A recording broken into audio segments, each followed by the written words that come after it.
Good evening, everyone. Time now for weather news with J7409. The name you know, the news you can use. I'm going to make this just as quick as I possibly can to bring you up to date on what's going on and what you can expect for the overnight hours. Now, earlier today, I showed you the system that was coming up looked like it was going into Arizona. That was a model glitch.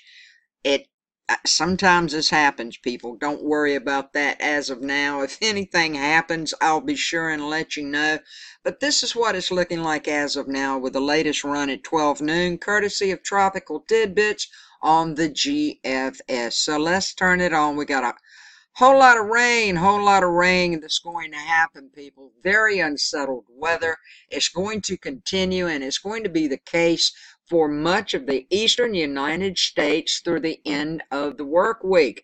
It's all due to a stalled out frontal boundary extending from Texas to the lower Great Lakes, and is coupled with a large-scale upper level trough extending from the Great Lakes to the mid-south. Now, in response to this and the low levels is going to be deep moisture, and it's going to surge northward over the eastern United States. One of my subscribers, Be Friendly, hey B, he said this morning, Jay, when I asked for rain, I just wanted light soaking rain, not all of this heavy rain. Well, I can't help it, B, but all of this rain is aided by a southerly flow on the western edge of the Bermuda High. Now, it will be warm and quite humid with daily chances for rain from the Gulf Coast to New England, and episodes of heavy rain are expected to materialize in this type of weather pattern, leading to the potential for maybe some flash flooding. I know you don't need that either. Florida, listen up. The Florida Panhandle is at a moderate risk for excessive rainfall and flash flooding through tonight, while the southern Appalachians will see a moderate risk of all of this happening, severe rain, flash flooding, the possibility coming up by tomorrow. Furthermore, we got a marginal to slight risk of some excessive rainfall and flash flooding.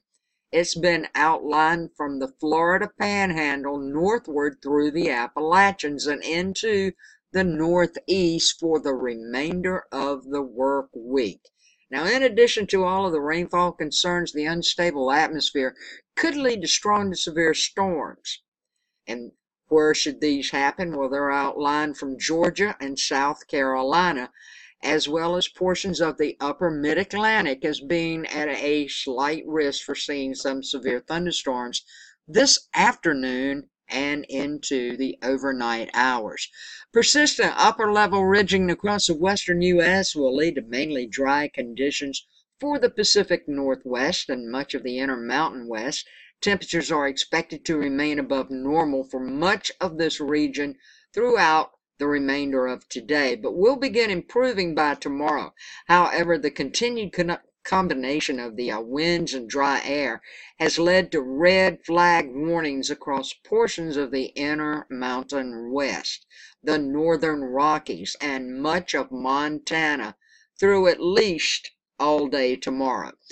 Poor air quality. It's also an issue for some of these areas, as well as across portions of the western and southwestern United States and into the southern plains, especially near any of these active wildfires. You know, I saw today we've got another wildfire up in Washington State going on where people have had to be evacuated.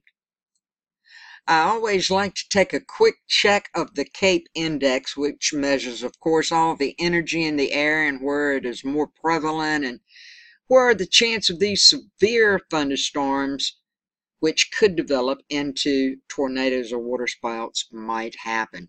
This is set for 5 p.m. this afternoon. We will move up to around 8 p.m. this evening, and we'll go up to 10 p.m. tonight. Looking like everything, most of the higher energy is in New Mexico and down around Cuba. The U.S. is looking pretty good Maybe a little chance happening right up here in Nebraska. It may go over to Iowa. We'll hit midnight tonight.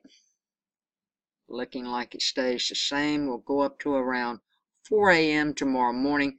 Then we see some of this energy starting to build up around the Gulf Coast states from Louisiana down to the tip of Texas, right along the coastline.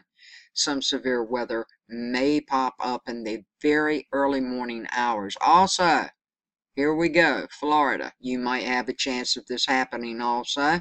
And we will go to 8 a.m. tomorrow morning when everybody's busily on their way out to work, very busily doing that. So, yes, it looks like it's going to slack up a little bit. Things calm down, so that's good. Just a little bit of area here in Florida. Looks like around the coastline of the middle of Florida. So you guys be aware of that. The latest report from the National Hurricane Center at 2 p.m. this afternoon, Wednesday, August 1st, 2018. In the next 5 days, no new tropical cyclones are expected during the next 5 days. Now checking out the eastern North Pacific, of course, we have Hector over here. Hector is still a tropical storm with winds of 50 miles per hour. The minimum central pressure, 1,002 millibars. Hector's located at 13.8 north, 121.2 west. Hector's moving west at 10 knots, around 12 miles per hour. I've had some people want to know, is Hector going to hit Hawaii? Well, there's always that chance, but I really think because of a system up above going to be pushing it downward, I think it will probably, it might skirt a little bit. They might have a little beach erosion. They may not have anything. I think at this time it will not make a direct hit on Hawaii, but things could change and I'll keep my eyes on it. Then we have another disturbance 1 over here. This is an area of low pressure, and it's forecast to form several hundred miles south and southwest of the Gulf of Tehuantepec. Okay, I hope I pronounced that right. Anyway, it should develop by late this week, and the environmental conditions are expected to be conducive for gradual development of this system over this weekend. And a tropical depression could form early next week when it moves. And it is moving northwestward off the coast of Mexico. And in 5 days, it does have a 50% chance of formation. Now, Hector should turn into a hurricane. It doesn't look like it's going to be a major hurricane right away. Thank goodness it's not just blowing up like the rest have. This afternoon at 2 p.m. it was over here, still a tropical storm all the way up until Friday morning around 11 a.m. when Hector is expected to turn into a hurricane. So we'll keep our eyes on Hector, see what Hector's doing, see if it intensifies or dies down, or if it gets closer to Hawaii. I'll be sure and put it up for you. With that all said and done, thank you so much for watching. Please subscribe. Don't forget to subscribe. Click the bell, click the email notifications, everything you need to do to get the latest weather news, forecasts, watches, warnings, tropical weather. And by the way, I have no severe warnings at this time as I'm making this video, but to put up for the U.S. But just keep this in the back of your mind. It's summertime.